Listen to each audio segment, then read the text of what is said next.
le veremos cara a cara, como dice en 1 Corintios capítulo 13, versículo 12, dice, por eso vemos por espejo, oscuramente, mas entonces veremos cara a cara.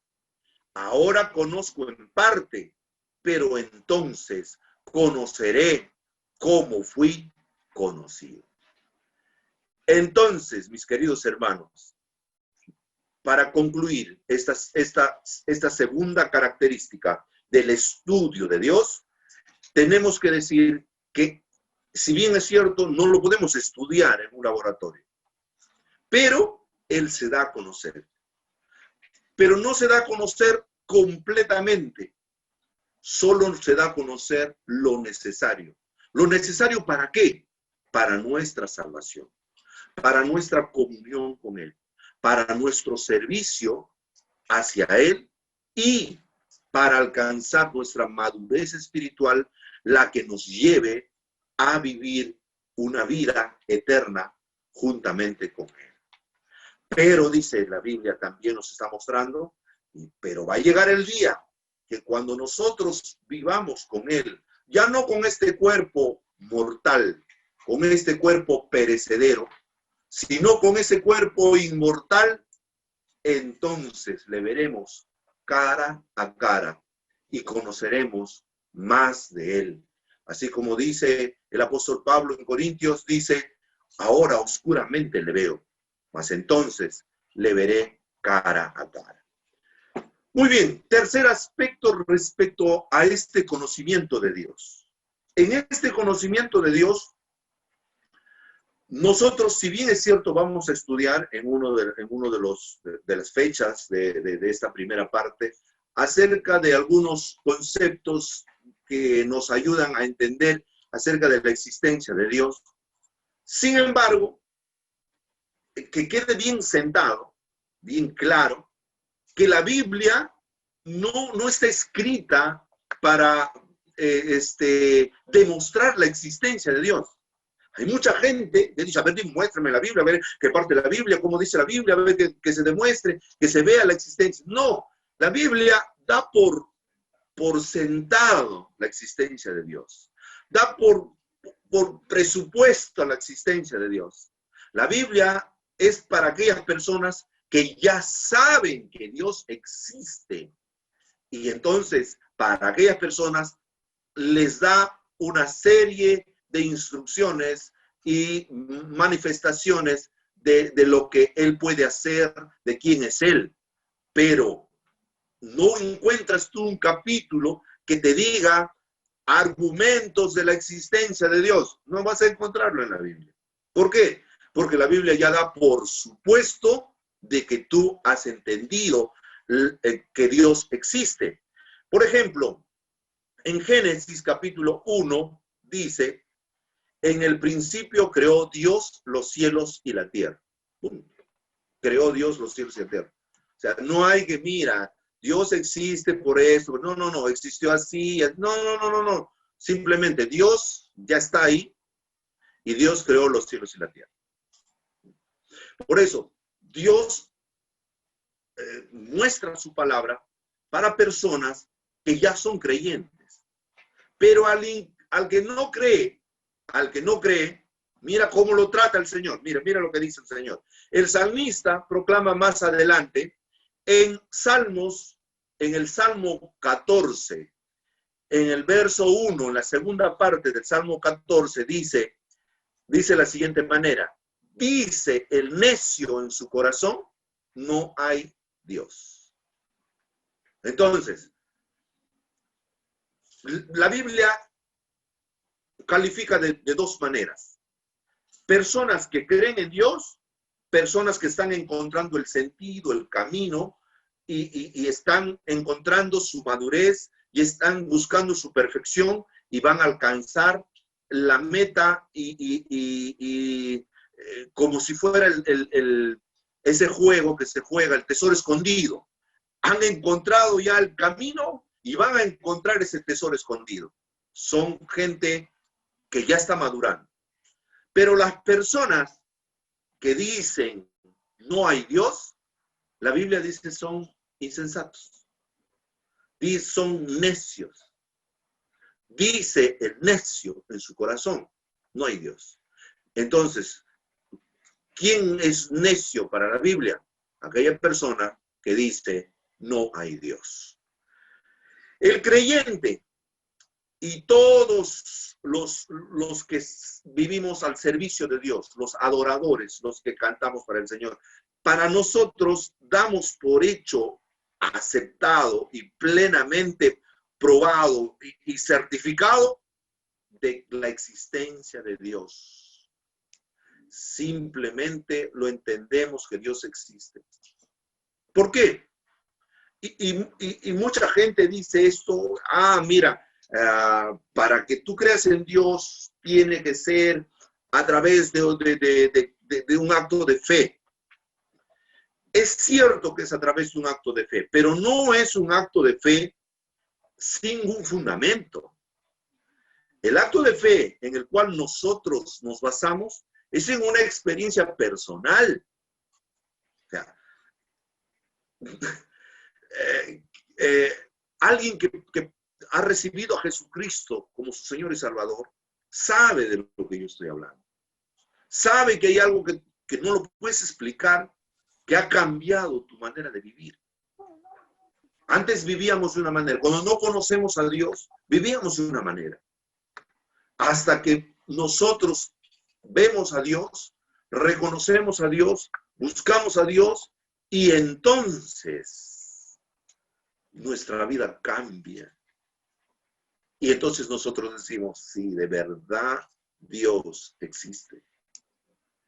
Algunos tienen a Dios, algunos quieren tener a Dios como el genio de la lámpara maravillosa. Y le frotan hacia la lámpara y piensan que Dios va a salir. Dios necesita un carro nuevo, una casa nueva, una esposa nueva, necesitan todo nuevo. Y Dios no es así. Dios no es una lámpara maravillosa. Dios no es el genio de la lámpara maravillosa. Nosotros estamos al servicio de un Dios todopoderoso. Y no es al revés. No es que Dios está al servicio de nosotros, no. Hay mucha gente que dice, bueno, yo no creo en Dios porque no me ha dado plata, no me ha dado trabajo, no me ha dado esto. Como no me ha dado nada, entonces yo no creo en Dios. Y me voy. Como si estuviera haciendo daño a alguien. Un día estaba precisamente en la iglesia y había una persona que había estacionado su carro así, mal estacionado, encima de la vereda y todo así. Entonces, cuando yo voy a llamar la atención, le digo, joven, por favor, estaciónese bien. ¿Pero por qué? Pero estás mal estacionado, van a venir otros vehículos, van a cuadrarse acá. Y entonces me dicen de acá de la iglesia, ¿no? Ya, por eso no soy evangélico, me dijo. Yo me acerqué, se estaba ahí pensando que yo me iba a molestar, guapo. Amigo, un ratito, le dije, a ver, déjame responderte a lo que me acabas de decir. Y le dije, a ver, tu expresión, por eso no soy evangélico. ¿Por qué? Porque te digo lo que es correcto, o tú crees que es correcto. No es fácil, pero escúchame, pues, escúchame. ¿Tú crees que lo que he hecho, te he botado, te he pateado, te he roto la luna, te bajó la llanta? ¿Qué cosa he hecho? Le digo. No, pero eres fastidioso, que no me dejas acá. Le digo, mira, es más, le digo, si es que tú dijeras que por eso no vienes a la iglesia, ¿tú crees que me estás haciendo un daño? ¿Tú crees que me vas a dañar a mí? ¿Tú crees que me voy a poner a llorar? ¿Que todos vamos a decir, hoy porque el señor taxista no va a venir a la iglesia? ¿Tú crees que voy a ser así? No. La única persona que se está dañando el no acercarte a Dios a través de la iglesia eres tú mismo. Ponte a pensarle. Y se puso a pensar y, ¿verdad? Se quedó, ya, señor, ya. Está bien, disculpe, señor, disculpe. Hasta luego. Y se retiró. Pero hay mucha gente que actúa así, o sea, piensan que acercarse a Dios es hacerle un favor. Voy a la iglesia por hacerle el favor a mi mamá. Voy a la iglesia por hacerle el favor a mi esposa. Y no es así. No es así. Nosotros tenemos que acercarnos a Dios porque necesitamos encontrar ese sentido a nuestra vida, el cauce de nuestra vida, encontrar a Dios. Y eso es lo que en nosotros acrecienta nuestra fe. Pero la fe, vuelvo a repetir, no en algo, a ver, vamos a ver, voy a creer en Dios, como si fuera algo etéreo. Y no es así. Dios es alguien vital y muy importante en nuestras vidas. Porque en mi vida Dios me cambió. Yo tenía hábitos bohemios, de fiestas, de trago, en la época de la universidad, en la época en la cual yo estudié en la Universidad de Lima. Tenía un ambiente diferente, entonces pensé que ese era el estilo de vida y no podía salir de ese estilo de vida hasta que vengo a los pies de Cristo y es Dios el que me cambia. Entonces, yo traté de cambiar por mis propios medios. Me metí en karate, me metí un montón de cosas, pero al final no pude. El único que me cambió fue Dios. Cuando entregué mi vida a Dios, todo cambió en mi vida. Y este testimonio yo sé que es lo mismo contigo, tú lo has experimentado. Entonces tu fe no está basada en algo así, en un gas. No. Tu fe está basada en algo que tú has experimentado, la presencia de Dios en tu vida. Esa es la fe cristiana. Entonces, vamos a dar lectura, por favor, al Salmo 19, verso 1. ¿Qué dice el Salmo 19? Dice, los cielos cuentan la gloria de Dios y el firmamento anuncia la obra de sus manos. O sea, no necesitas mirar la Biblia o entender la Biblia para darte cuenta que Dios existe. Mira las maravillas que hay en el cielo. Mira todo lo que tú puedas encontrar y te das cuenta de que Dios es un Dios fiel y verdadero. Y más bien, la Biblia nos exhorta, y realmente hay muchos, me gusta esa expresión que muchos pastores lo repiten y dicen, hay que tener más fe para no creer en Dios. Porque creer en Dios es lo más natural que hay. Y esto lo leí y lo escuché de unos, dentro de este estudio que hay de la ideología de género, uno de los psicólogos que hacen el análisis y que están a favor de la ideología de género y todo eso, dice ahí y señala eso, dice, a los niños, dice, hay que enseñarles desde muy niño que la ideología de género es lo que lo humano, que es lo mejor, que es la modernidad, dice este psicólogo. Y hace su explicación. ¿Por qué afirma eso? Porque él concluye, desde muchos estudios, dice, es que todo ser humano, cuando nace, dice, como un creyente en Dios. Nace creyendo de que hay un ser superior. Nace creyendo que hay un Dios. Eso es algo que nosotros tenemos que quitar de su corazón y ponerle en ellos de que no hay Dios, de lo que hay es una convivencia humana. Esto es lo que dicen los psicólogos. Pero miren, en el fondo, hasta los ateos están reconociendo que la naturaleza humana, los niños nacen con esa dependencia de búsqueda de un ser soberano, de un ser superior. Entonces, mira lo que dice la Biblia. Y ahí concuerda y refuerza esa idea de que es más fácil ser creyente y ser un incrédulo y no creer en Dios. Hay que tener muchísima fe para no creer en Dios. Mira, leamos por favor Romanos, capítulo 1, verso 19 al 21, dice, por lo que de Dios se conoce, les es manifestado, pues Dios se lo manifestó, porque las cosas invisibles de él, su eterno poder y deidad, se hacen claramente visibles desde la creación del mundo, siendo entendidas por medio de las cosas hechas, de modo que no tienen excusa, pues habiendo conocido a Dios, no lo glorificaron como a Dios. Bueno, ningún ser humano tiene excusa. Ningún ser humano tiene excusa. Es que hay algunos que les han metido tanta basura al cerebro que comienzan, no, es que para creer en Dios yo tengo que ponerlo en un laboratorio, a estudiarlo, mirarlo, y entonces ahí voy a creer. Seres finitos, seres limitados, queriendo traer a un Dios todopoderoso, eterno, y meterlo en un laboratorio. Están locos para pensar de esa manera. Muy bien. La Biblia sostiene este argumento que es parte de la teología natural. La teología natural nos muestra de que a través de la naturaleza nosotros podemos conocer a Dios.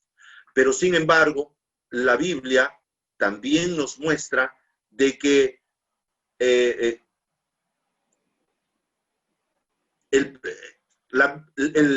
derecho natural o la teología natural y las cosas que nosotros podamos ver en el universo o en la creación, no nos sirve para nuestra salvación, por ejemplo.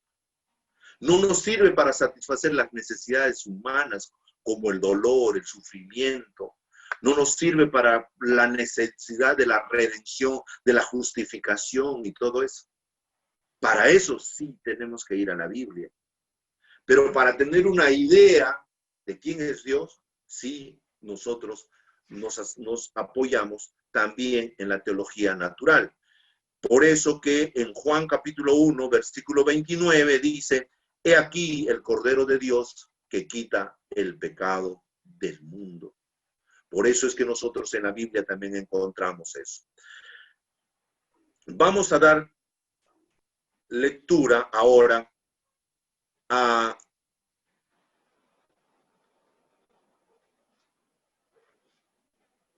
lo que queremos entender, antes que nada, es que todo esto nosotros, dentro de nuestra postura, si bien es cierto, existe diferentes posturas dentro del mundo evangélico, la postura nuestra asambleísta y la postura de la Iglesia Centro Evangelístico es nuestra postura pentecostal.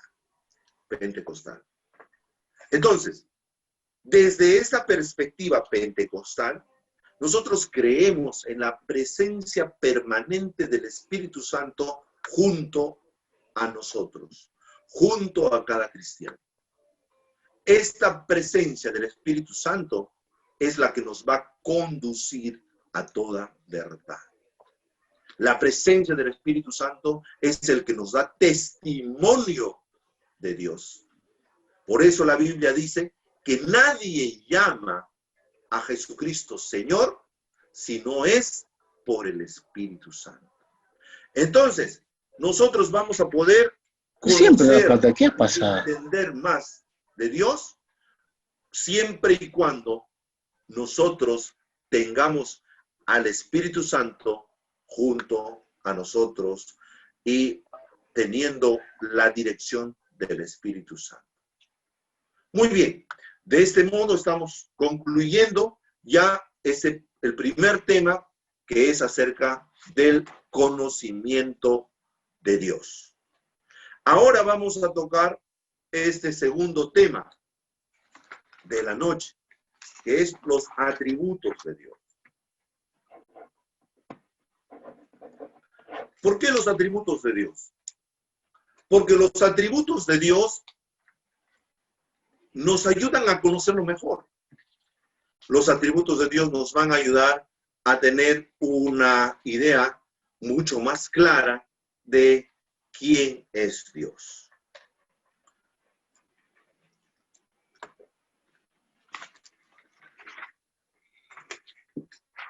Muy bien. Entramos entonces a los atributos de Dios. En la palabra de Dios nosotros podemos estar plenamente confiados y plenamente seguros de que la Biblia es la mismísima palabra de Dios. ¿Qué quiere decir eso? La Biblia y las Sagradas Escrituras han salido de la boca de Dios a los agiógrafos quienes han escrito. Eso lo vamos a estudiar en su momento cuando estudiemos el tema de la Biblia. Ahora lo que nosotros nos interesa entender es que esta Biblia es la revelación de Dios hacia nosotros los seres humanos. Entonces, Dios se ha querido mostrar a través de ¿qué? De su palabra. Por eso Dios nos ha revelado esas perfecciones y excelencias de su naturaleza para que nosotros entendamos y conozcamos de Él y podamos lograr nuestra redención, para que nosotros podamos adorarle y para que nosotros podamos tener una comunión con Él. Muy bien. Si bien es cierto, no es fácil obtener una clasificación o una categorización de los atributos de Dios, pero hay un autor que nos habla precisamente en esta teología fundamental de pentecostal. Este autor hace referencia a dos maneras de clasificarlo. El autor es Guy Duffield en su libro Fundamentos de la Teología Pentecostal. Y hace la clasificación de los atributos en dos atributos. Dos atributos. Uno, de una parte tenemos a los atributos que solamente Dios posee. Y a estos atributos que Dios posee, este autor lo clasifica como atributos absolutos. Son los atributos absolutos. Y luego otro grupo de atributos que Dios tiene, pero que también los seres humanos podemos tenerlos hasta cierto punto, pero podemos nosotros tener esos atributos. Y esos atributos, este autor lo clasifica como atributos morales. Vamos a ver entonces ahora los atributos absolutos. En el primer punto tenemos la existencia propia, pero estos son todos los atributos. Tenemos 7 yo trabajo con Google Meet, yo trabajo con atributos absolutos. En esos 7 atributos absolutos vamos a comenzar con la existencia propia. Dios tiene como atributo que Él tiene existencia propia, tiene existencia en sí mismo. ¿Quién creó a Dios? Nadie. Él tiene existencia en sí mismo. Vamos a ver qué dice Juan capítulo 5, versículo 26. Dice, porque como el Padre tiene vida en sí mismo, así también ha dado al Hijo el tener vida en sí mismo. Tiene vida en sí mismo. Dios es la fuente absoluta de toda vida y de todo ser. Es la causa sin causa. Así se conoce en teología, que Dios es la causa sin causa. Él es la fuente de toda vida. Él es el eterno Dios viviente, creador de todos los seres y las cosas que han existido jamás. Él es el creador de todo lo que hay. Colosenses nos dice en el capítulo 1, verso 17, y Él es antes de todas las cosas, y todas las cosas en Él subsisten. Dios no depende de ninguna fuente para su ser. Para existir, Dios no necesita una fuente. Dios no necesita enchufarse a una corriente para cargar su energía. No, no, no, no. Dios existe. Y Dios es Dios. Él tiene existencia en sí mismo. Punto. Eso es indiscutible. Vamos a un segundo atributo. Dice Él es inmutable, Él no cambia. La inmutabilidad es un atributo de Dios, Él no cambia. Malaquías capítulo 3, versículo 16, dice, porque yo Jehová no cambio, porque yo Jehová no cambio. Malaquías 3, 6. En Santiago capítulo 1, versículo 17, dice la palabra de Dios, toda buena dádiva y todo don perfecto desciende de lo alto, del Padre de las luces, en el cual no hay mudanza ni sombra de variación. Él no cambia. Él no es Él es el mismo. Él no es que hoy día hace una cosa, mañana es otra cosa. No, no, no, no, no, no. No hay cambios. No hay sombra de variación. Él ha sido, Él es y Él será por los siglos de los siglos. Amén. Punto. Así lo señala la Biblia. En Hebreos capítulo 11, verso 8, dice, Jesucristo es el mismo ayer y hoy y por los siglos. Amén. En esta frase nosotros podemos darnos cuenta de que no hay mudanza en Jesucristo. Jesucristo es el mismo. Estas son condiciones fundamentales de Dios. Por lo tanto, la invariabilidad y la igualdad están aplicadas a los atributos divinos. No cambian. Él es el mismo. Él sigue siendo igual. Siempre es igual y siempre será igual. Por eso es que nosotros podemos tener la confianza, la plena confianza en los pactos que Él ha establecido con los seres humanos.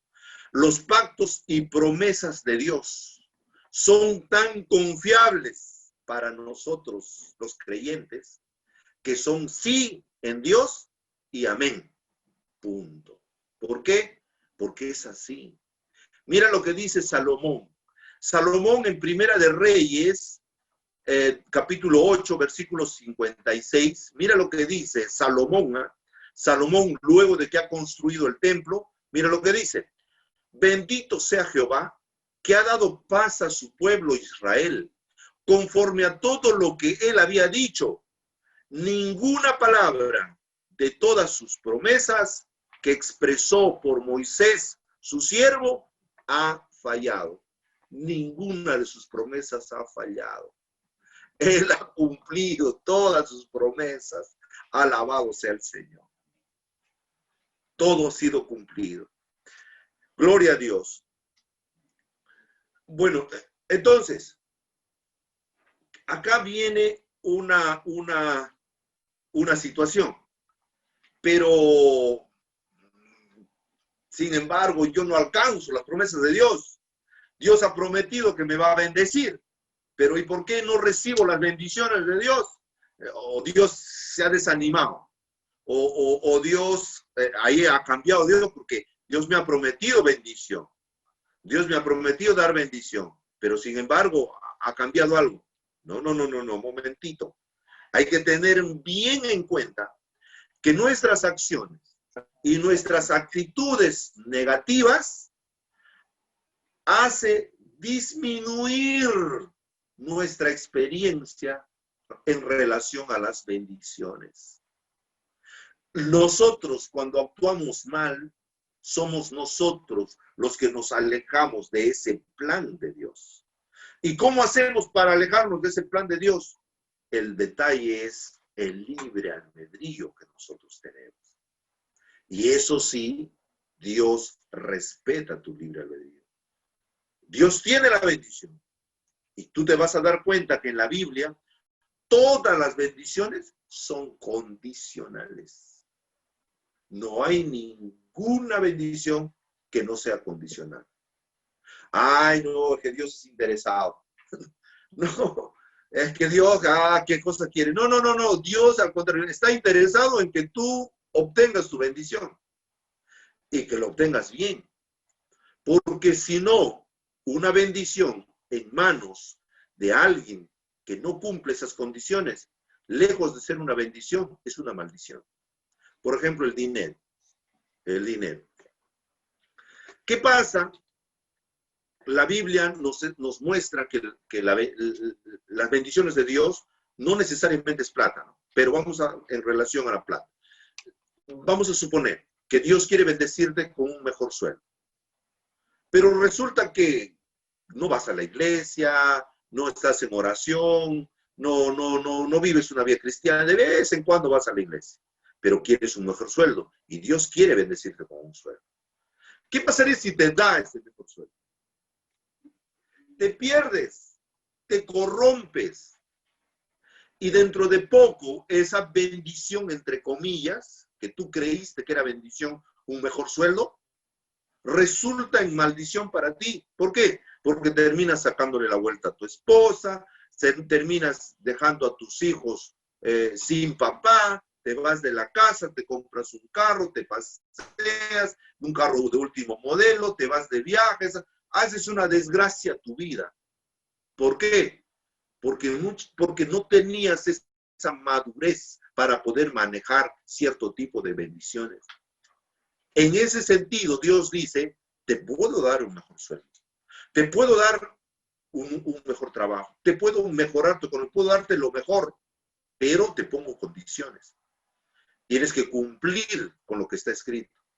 Dice, cumplirás, guardarás todas mis palabras que yo te prescribo hoy, entonces te vendrán sobre ti todas estas bendiciones.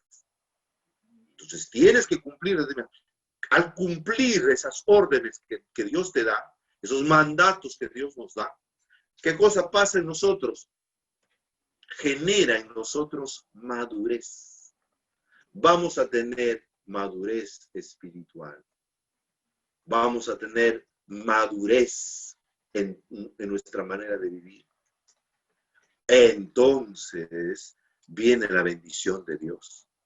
Entonces una persona madura, que por más que le mejoren el sueldo, por más que tiene un buen negocio, por más que le va yendo bien en la bendición, él sabe, él dice, no, yo tengo que ir a la casa de Dios. Yo tengo que honrar a Dios con mis ofrendas, con mis diezmos. Yo tengo que honrar a Dios bendiciendo eso. A través de mí, Dios me va a usar ¿para qué? Para extender el reino de Dios hasta lo último de la tierra.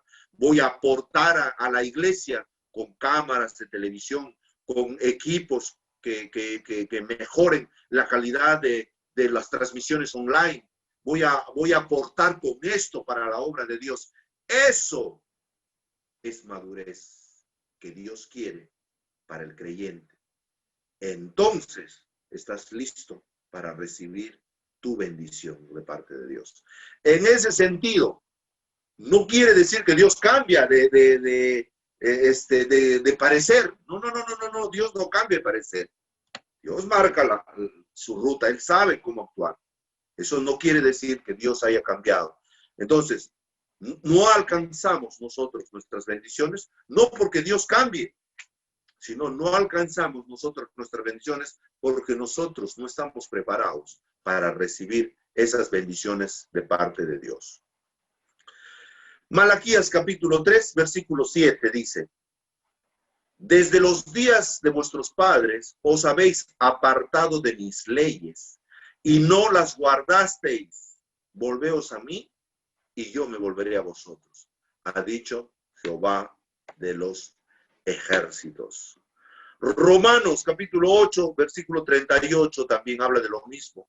Por cual estoy seguro de que ni la muerte, ni la vida, ni los ángeles, ni principados, ni potestades, ni lo presente, ni lo porvenir, ni lo alto, ni lo profundo, ni ninguna cosa creada nos podrá separar del amor de Dios que es en Cristo Jesús, Señor nuestro. Dios no cambia.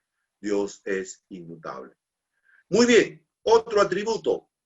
Tercer atributo, eternidad. Dios es eterno. ¿Cómo estamos con la hora? A ver, nos vamos a dosificar con el tiempo. Ya estamos cerca. La hora está cercana, mis queridos hermanos.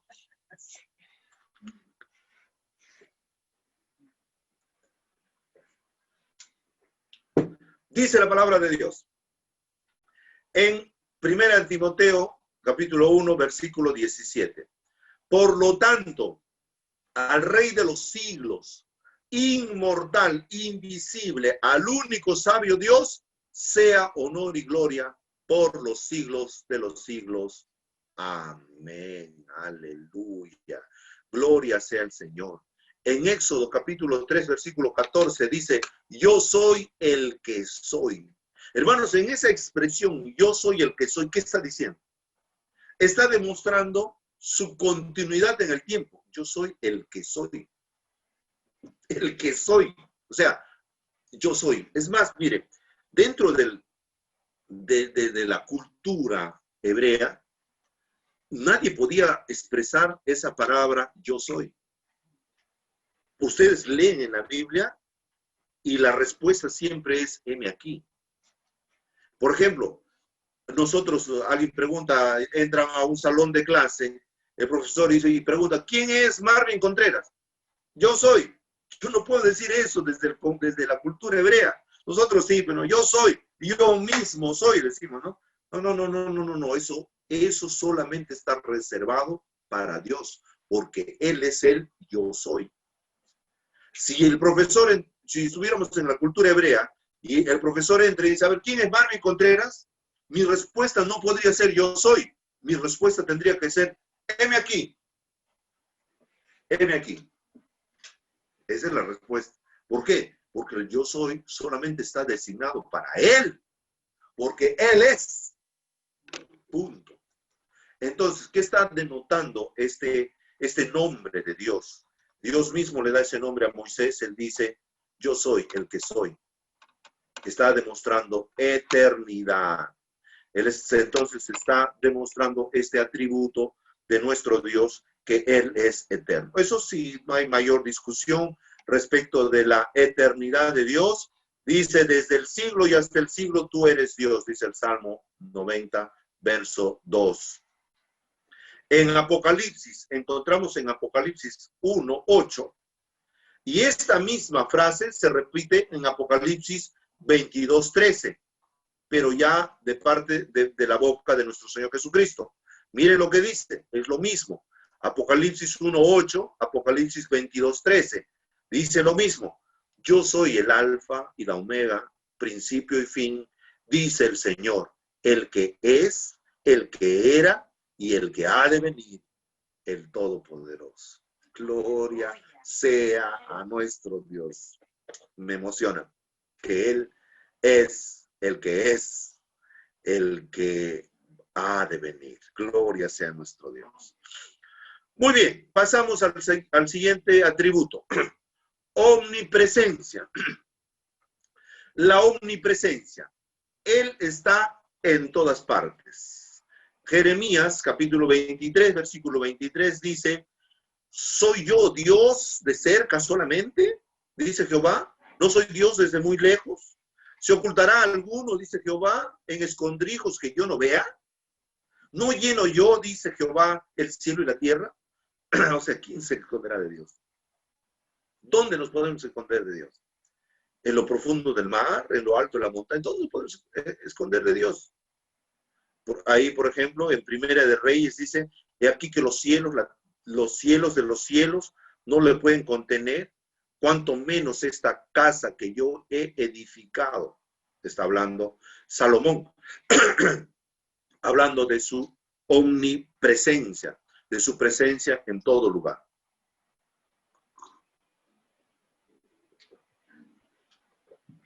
Muy bien. Hay que tener un cuidado ahí al respecto, ¿no? En cuanto a la omnipresencia, hay algunas doctrinas que se han ido hacia el panteísmo. Y ahí sí hay que tener cuidado. ¿Por qué? Porque comienzan a decir, Dios está presente en todas partes. Entonces, por ejemplo, el Dios está en el cerro y hay que darle ofrenda al cerro.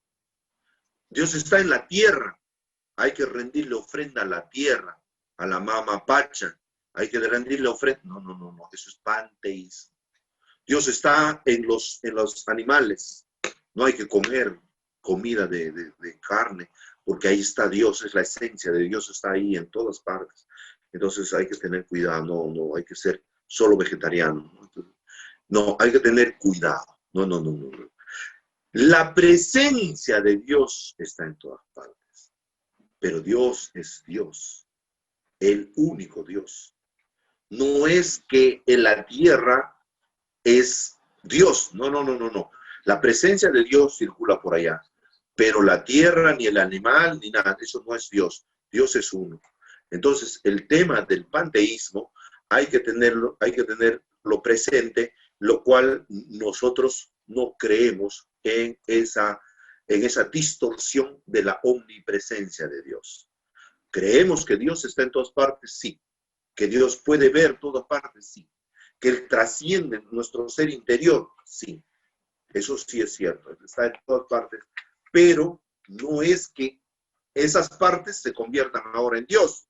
No. Eso es panteísmo y hay que tener mucho cuidado con el tema. La presencia de Dios está en su iglesia de una forma especial a través de la obra del Espíritu Santo. Vamos a Juan capítulo 14, versículo 16. Dice la Biblia, y yo rogaré al Padre y os dará otro consolador para que esté con vosotros para siempre. Mora con vosotros y estará en vosotros. Juan 14, versículo 16 y 17. Donde quiera que la iglesia vaya, el Espíritu Santo estará presente. Por eso, en todo lugar donde se predique, el Espíritu Santo estará presente. Porque es el Espíritu Santo el que trae convicción de pecado, de justicia y de juicio. Y además dice la Biblia que ahí donde estén reunidos 2 o 3 en mi nombre, ahí en medio estoy yo, dice el Señor. Entonces, esa es la omnipresencia de Dios y que ahora en este tiempo lo podemos sentir a través de la bendita presencia del Espíritu Santo. Muy bien, quinto, omnisciencia. Omnisciencia. El Salmo 139, desde el verso 1 hasta el verso 4, nos dice de la siguiente manera: Oh Jehová, tú me has examinado y conocido. Tú has conocido mi sentarme y mi levantarme. Has entendido desde lejos mis pensamientos. Has escudriñado mi andar y mi reposo, y todos mis caminos te son conocidos. Pues aún no está la palabra en mi lengua, y he aquí, oh Jehová, tú la sabes toda. El Señor conoce todo. Al respecto, la Biblia enfatiza que el conocimiento de Dios trasciende no solamente nuestros pensamientos, sino va hasta más adentro. Él conoce nuestras intenciones más secretas que el hombre pueda tener. Por eso es que nosotros podemos concluir que Dios tiene conocimiento de todo lo que ocurre en todo lugar. Número 1, Dios conoce todo lo que ocurre en todo lugar. Así es. Él sabe lo que está pasando en China, a la vez de lo que está pasando acá, y a la vez de lo que está pasando en los Estados Unidos, en la Antártida y en todo lugar. Él sabe qué está pasando en cualquier lugar de la tierra. Y además, la segunda conclusión a que podemos llegar con este atributo de omnisciencia es que Dios conoce también y Él es sabio para establecer sus planes y propósitos para con nosotros. ¿Cómo establece sus planes y propósitos para con nosotros? Por eso, porque Él nos conoce, porque Él sabe lo que está pasando, lo que va a pasar con la naturaleza, con los cambios que se están dando, con las intenciones que tienen determinadas personas. En ese sentido, el Señor, en su sabiduría, Él va a elaborar sus planes y sus propósitos. Él ha planeado, en ese sentido, la redención de su pueblo, la construcción de su iglesia y el triunfo de su reino. Él lo ha establecido, ese es el camino. Hemos terminado de leer la Biblia de Génesis hasta Apocalipsis, gracias a Dios, el mes pasado. ¿Y cómo termina la Biblia? Cuando la iglesia es gloriosa, es vencedora, se va con el Señor, Jesucristo viene, Satanás y todos es echados al lago del fuego y azufre, todos son quemados en el infierno, y la iglesia triunfante vive con Jesucristo por la eternidad de eternidades. La Biblia es esa historia romántica de Dios con su pueblo.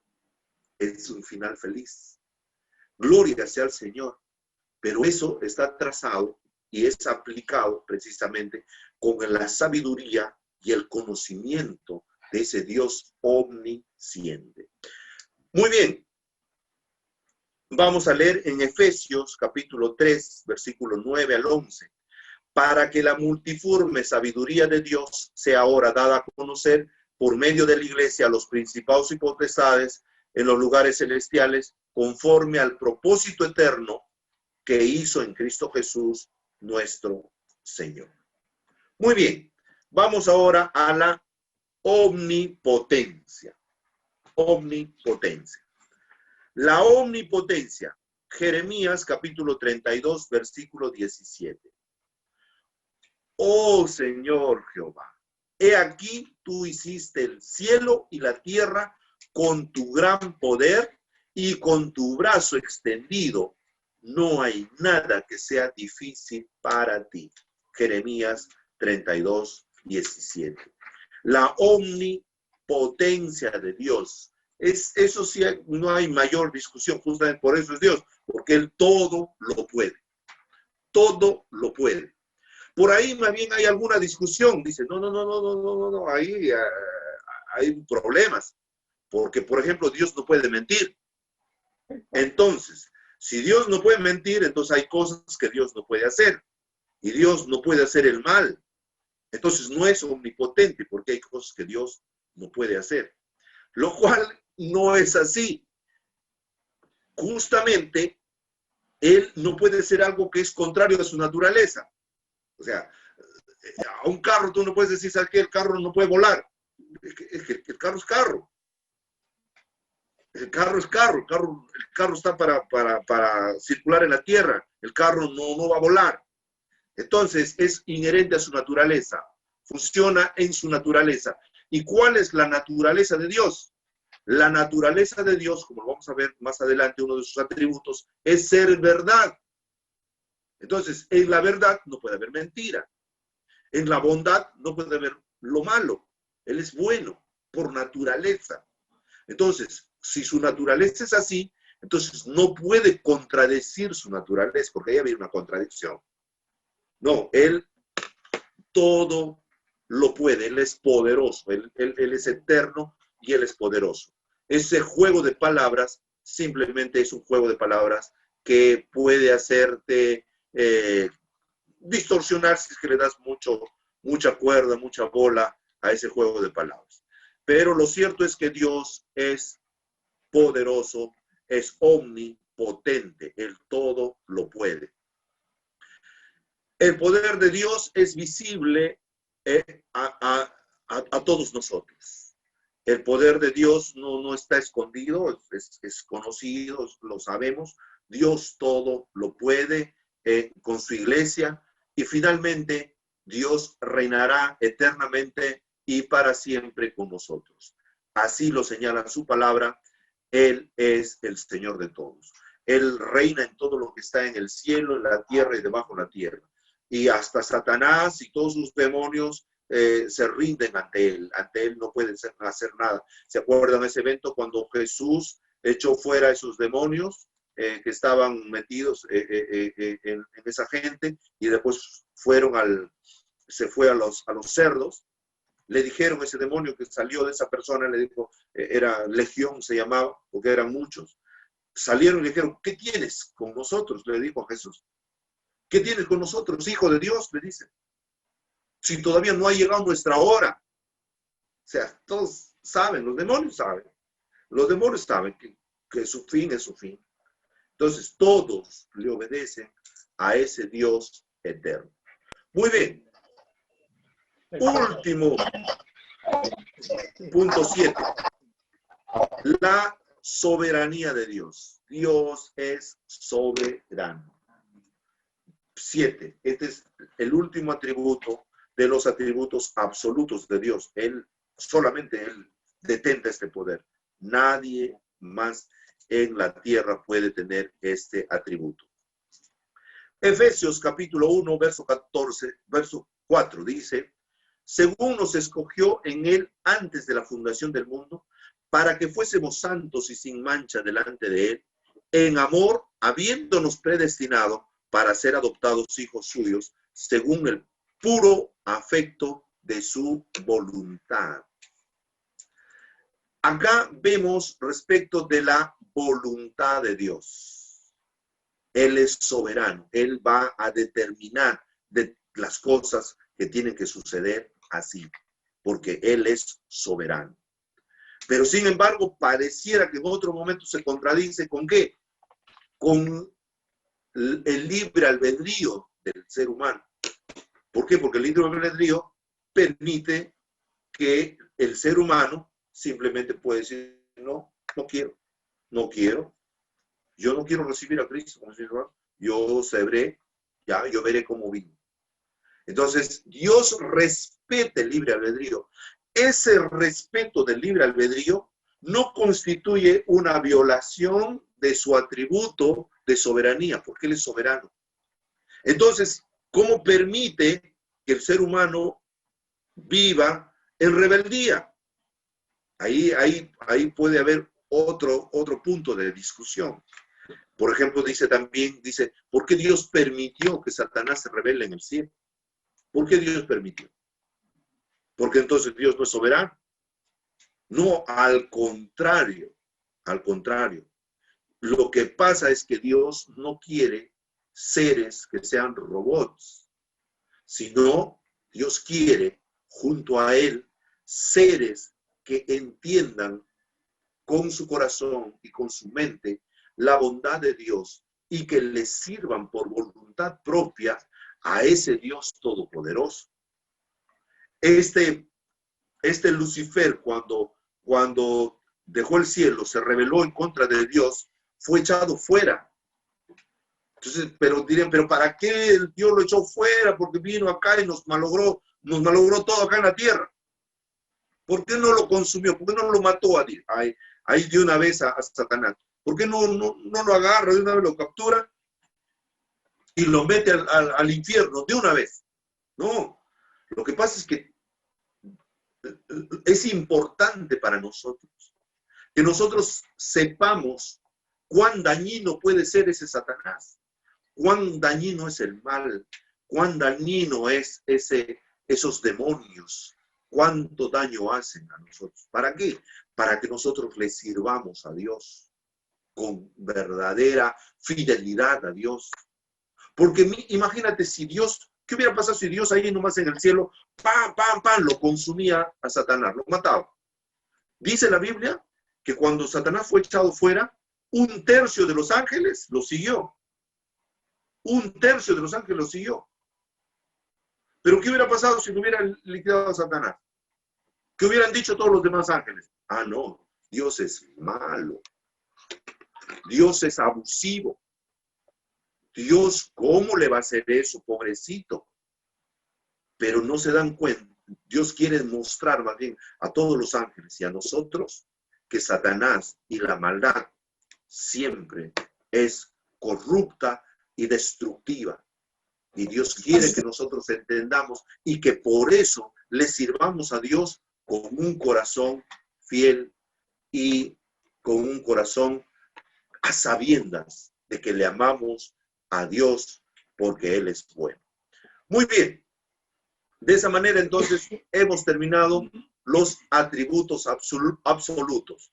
Y ahora tenemos los atributos morales. ¿Qué son esos atributos morales? Los atributos morales que Dios tiene es que aquellos que también los comparte con nosotros, de manera limitada, pero también lo comparte con nosotros. ¿Y cuáles son esos atributos morales? Ahí lo tenemos: santidad, verdad, rectitud, justicia y amor. En cuanto a la santidad, Dios dice, porque yo soy, en Levítico capítulo 11, versículo 44 y 45 dice, porque yo soy Jehová vuestro Dios.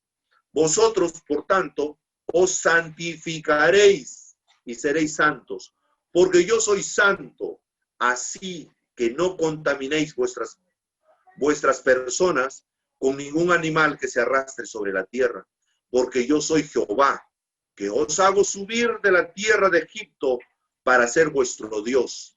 Seréis pues santos, porque yo soy santo. Dios es santo, pero Él también quiere que nosotros seamos santos. ¿Qué cosa es ser santo? Ser santo es ser separado exclusivamente para Dios. Es algo que se consagra para Dios, es algo sagrado, es algo que es espiritualmente perfecto, puro, inmaculado de maldad o pecado, sin pecado. Él es santo. Eso es Dios. Ya, Él es Dios. Por eso es Dios, porque Él es santo. Pero dice que en nosotros también tiene que haber ese atributo de ser santos.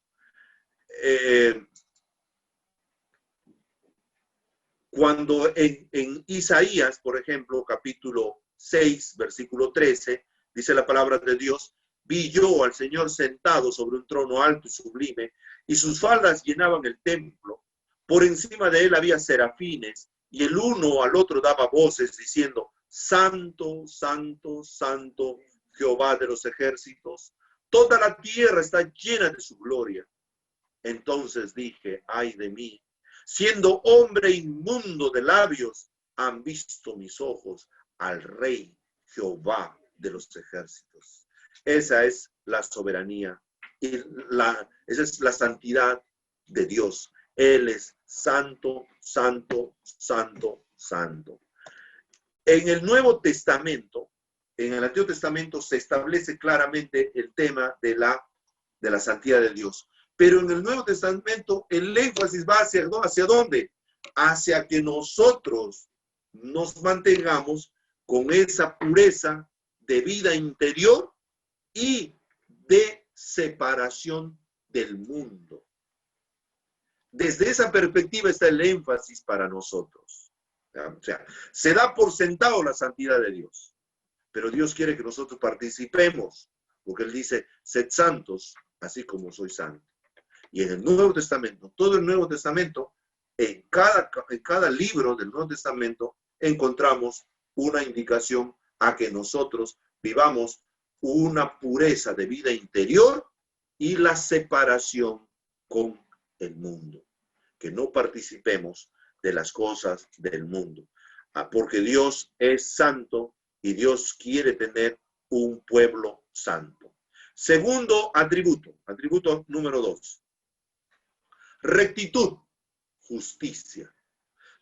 Génesis capítulo 18, versículo 25 dice, lejos de ti el hacer tal que hagas morir al justo con el impío. El juez de toda la tierra no ha de hacer lo que es justo. Y Dios es justo. Esa rectitud que se traduce en justicia es el atributo de Dios. Dios es justo. Dios es justo. En hebreo, esa palabra se traduce como tzedek, la cual quiere decir que es derecho. La persona o ese ser es derecho.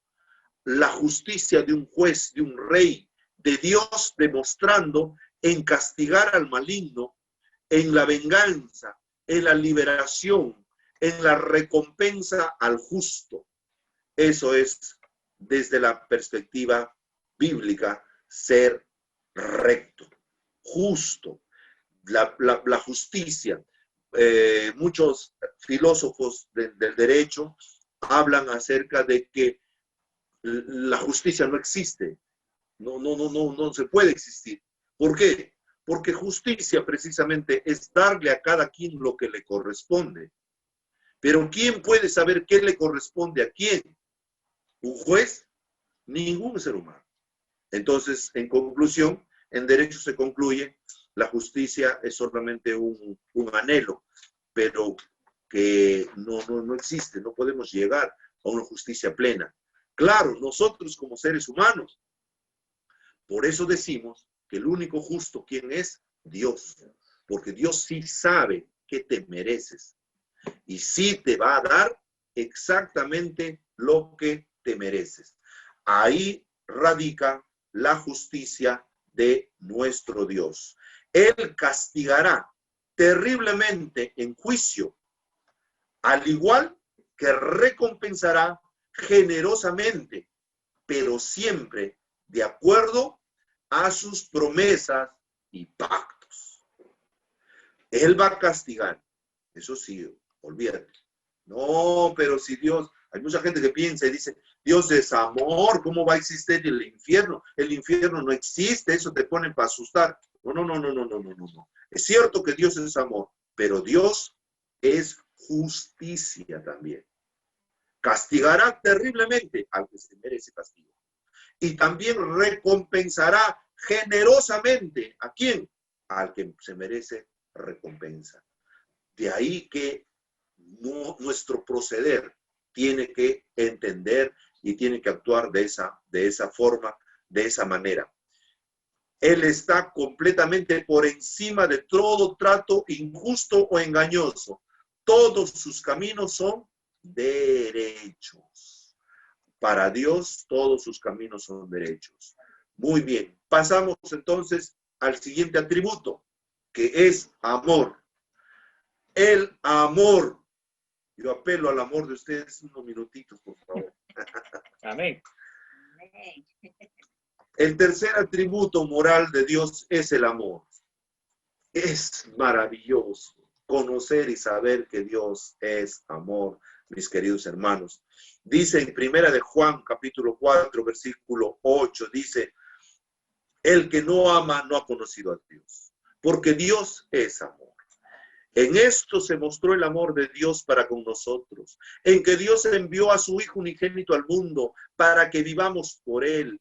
En esto consiste el amor, no en que nosotros hayamos amado a Dios, sino que Él nos amó a nosotros y envió a su Hijo en propiciación por nuestros pecados. Amados, si Dios nos ha amado así, debemos también nosotros amarnos unos a otros. Y nosotros hemos conocido y creído el amor que Dios tiene para con nosotros.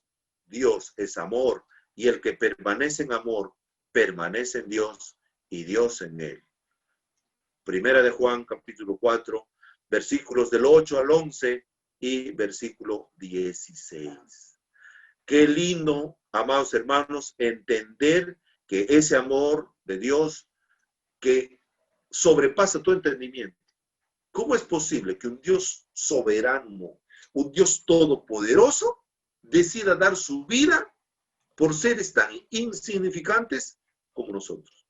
Y no solamente seres insignificantes, sino gente que le desobedece, gente que ha vivido de una manera desagradable a Dios, gente pecadora.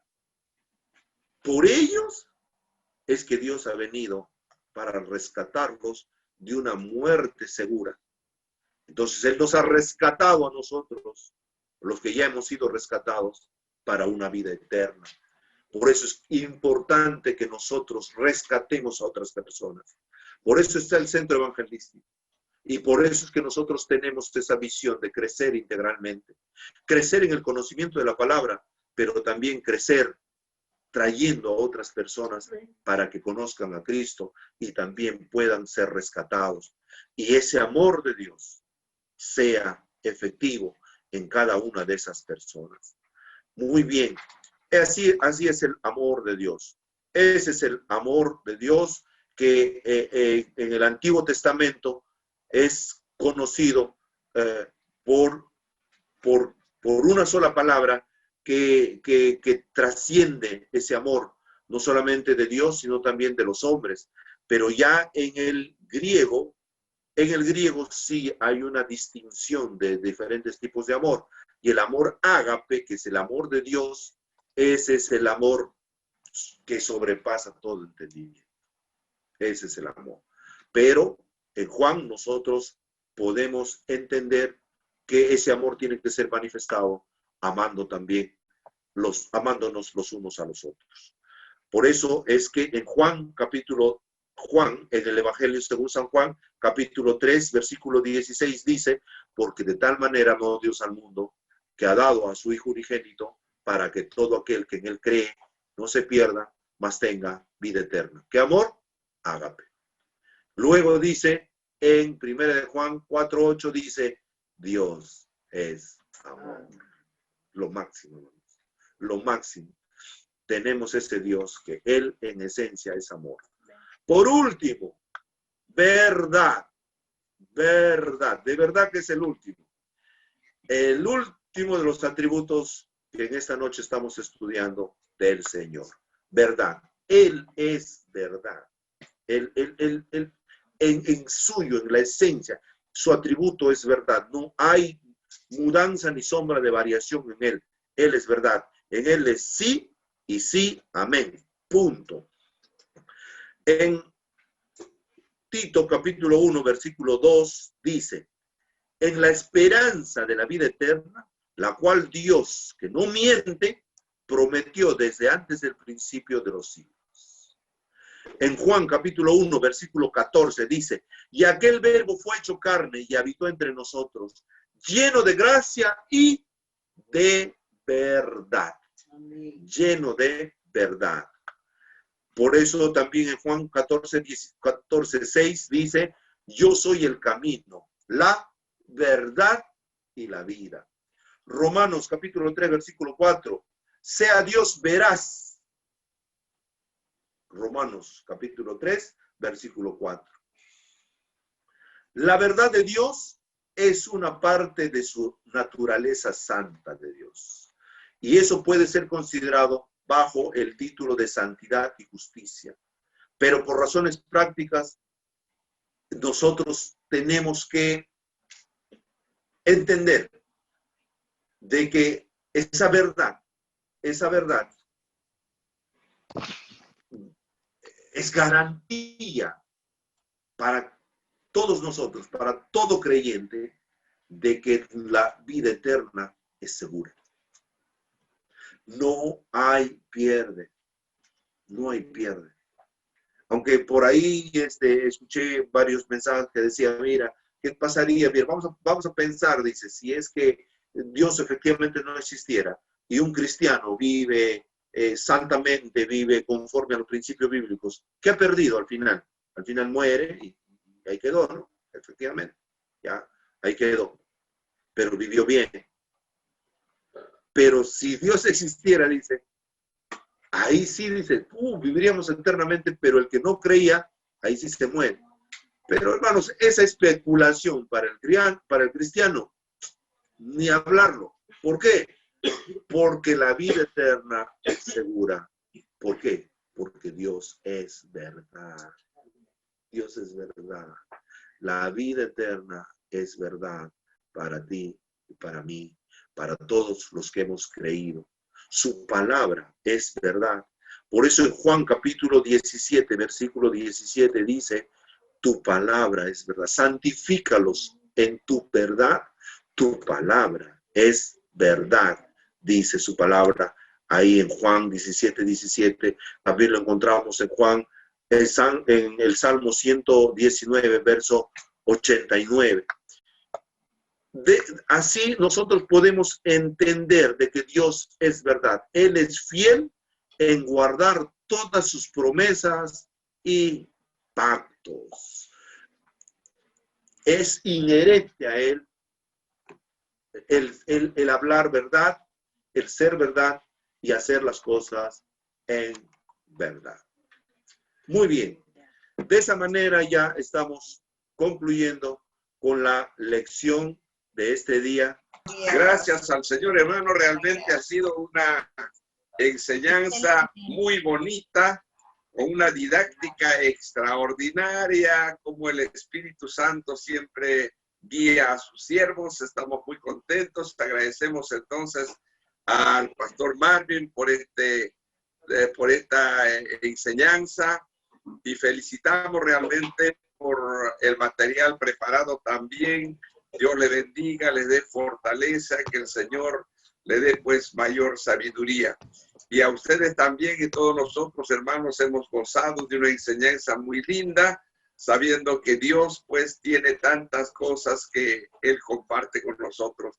Me ha gustado cuando Él ha dicho, cuando nuestro hermano Marvin ha dicho que algunos atributos de Dios, Dios comparte con nosotros. Mire cómo Dios no es egoísta, Él comparte sus atributos, como el caso, por ejemplo, de la santidad. Él nos hace santos, quiere que seamos como Él, que nosotros tengamos, hermanos, la imagen, la misma naturaleza de Dios. Dios es bueno, Él nos ha enseñado a amar también porque Dios es amor y así sucesivamente. Muchas cosas hemos aprendido en esta noche. Vamos a dar gracias al Señor, hermanos, por esta clase que hemos tenido, la primera clase del módulo que es el primer módulo que nuestro hermano Marvin está enseñando. Oramos un momento. Amado Padre Celestial, te damos gracias porque tú eres bueno, Señor. Tú te has revelado a nosotros, Padre Celestial. Si no hubiera sido totalmente imposible conocer y saber de ti. Pero tú, Señor, en tu misma naturaleza buena, misericordiosa, no nos has querido tener en ignorancia, sino que te has revelado, Señor, te has descubierto delante de nosotros. Y por eso es que nosotros podemos, Señor, saber quién eres tú y cuáles son tus propósitos para nuestra vida y qué es lo que tú, Señor, te has propuesto para nuestro destino final. Todas estas cosas realmente, Señor, es porque tú amas a la humanidad, nos amas muchísimo y ayúdanos también a nosotros corresponder a ese amor y que podamos amarte, Señor, sobre cualquier cosa en la vida. Gracias por nuestros hermanos que también han recibido esta clase y seguirán recibiendo también, Señor, la próxima clase y danos, pues, amado Padre, las mejores posibilidades. Ponga en nosotros sabiduría para que podamos alcanzar a todos nuestros hermanos, a quienes tú quieres, Padre Celestial, perfeccionar para que ellos puedan vivir arraigados y cimentados en tu palabra. Gracias, Señor, en el nombre de Jesús bendecimos a todos nuestros oyentes. Amén y amén. Que el amor del Padre, la gracia de nuestro Señor Jesucristo y la permanente participación de su Espíritu Santo sea con ustedes.